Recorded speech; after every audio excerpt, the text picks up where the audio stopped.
You know that currently more than 30,000 Armenians are living in Azerbaijan. As a result of the aggression of Armenia, more than 1 million Azerbaijanis have been displaced. So you can imagine in which state is the liberated Fizuli city or the others. Here we speak about the billions of damage. Our Ministry of Culture wrote letter to those figures, to those people that signed the letter and sent to UNESCO, and then invited them to visit Azerbaijan.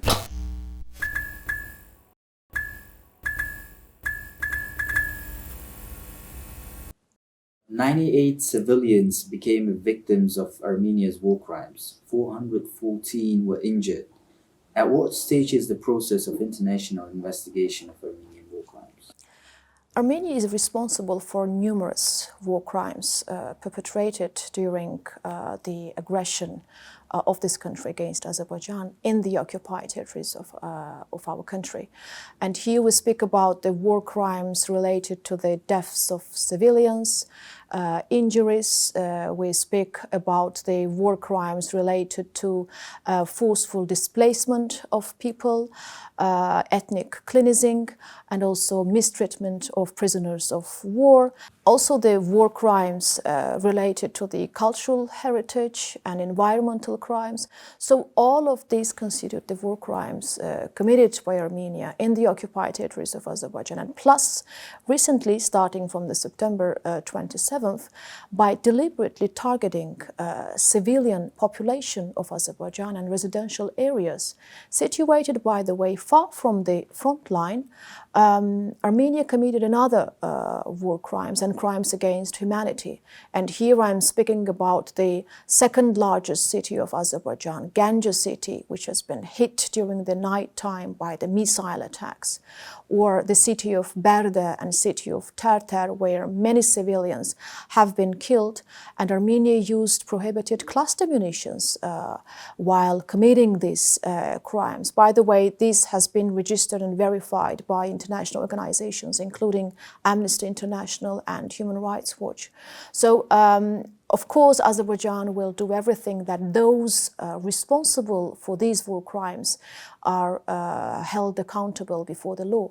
And our law enforcement agencies, they have opened 60 criminal cases with regard to the war crimes committed by the armed forces of Armenia. That's for internal. During the period of 27th September till November the 9th. Yes, this is the internal law enforcement agencies of Azerbaijan.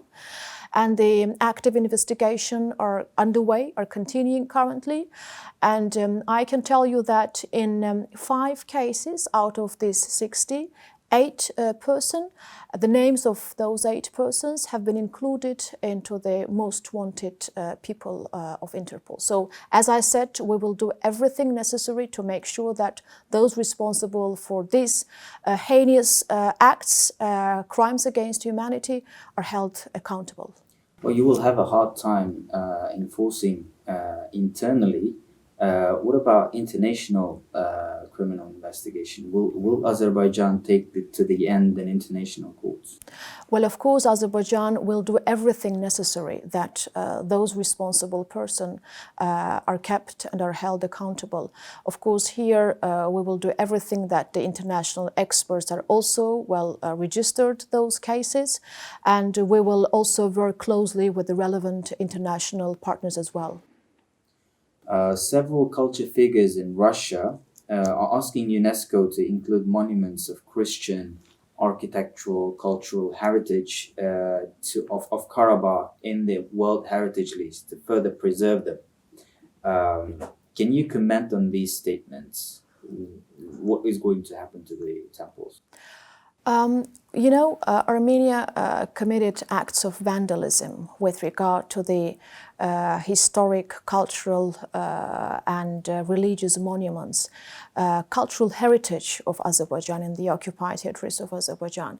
I need to state that any monument of historic, archaeological or architectural importance located in the territory of Azerbaijan are well included to the list of those monuments that are registered by state and are protected by state in Azerbaijan.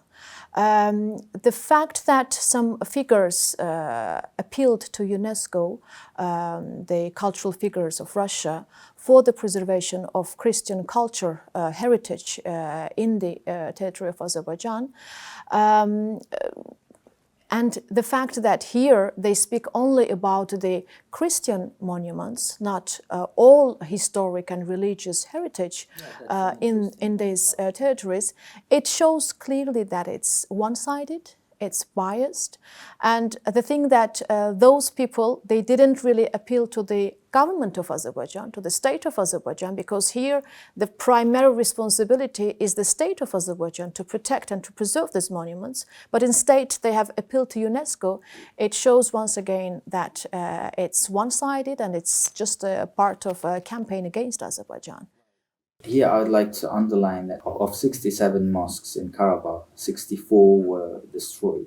Indeed, a big damage has been given to the historic and cultural, including religious heritage of Azerbaijan in the occupied territories. So what we have done, our Ministry of Culture wrote a letter to those figures, to those people that signed the letter and sent to UNESCO, explained them the state of the monuments currently, all of them, including religious, Islamic and Christian monuments, as well as the monuments of local and global importance, included the facts and photos, and then invited them to visit Azerbaijan. Since the beginning of hostilities in Karabakh, Turkey has been actively involved in diplomatic initiatives to resolve the conflict.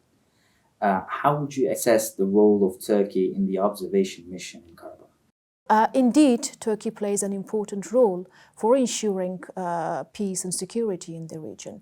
And here we have to underline that Turkey, together with Russia, is a guarantor of the implementation of the trilateral statement signed by the leaders of Azerbaijan, Russia and Armenia on the 10th of November. And together with Russia, they will be part of the monitoring center, which will be established in Agdam region of Azerbaijan. And of course, we're pretty much sure that the trilateral statement will ensure peace, security, and prosperity in our region. So it creates new realities in the region. And certainly the new cooperation format created after the trilateral statement will be beneficial for all countries of the region, including Armenia itself. I have an information that many Armenians in Khankendi city have expressed their will to acquire Azerbaijani citizenship, and they want to be a part of prosperous development in the region. What's the state of Azerbaijan on this issue? Well, the Constitution of the Republic of Azerbaijan guarantees all rights and freedoms to every person, regardless of its ethnicity, religion, or political belief. So Azerbaijan is a country where the representatives of different ethnic groups, communities are living in peace, friendship and harmony. Azerbaijan is a responsible member of international community. We are a member of various international organizations and international treaties and conventions that protect human rights and freedoms as well as cultural heritage. So we can say that Azerbaijan will guarantee equal rights to every single person and to all citizens of Azerbaijan, again, regardless of their ethnicity. You know that currently more than 30,000 Armenians are living in Azerbaijan, and Azerbaijan is determined to ensure peaceful coexistence of Azerbaijani and Armenian communities based on peace, security, and mutual respect. And we are certain, we are sure that the future of Nagorno-Karabakh will be marked by prosperous economic, cultural, and human development. Thank you so much. Today we had a spokesperson for Azerbaijani MFA. Thanks so much for joining us. I thank you very much.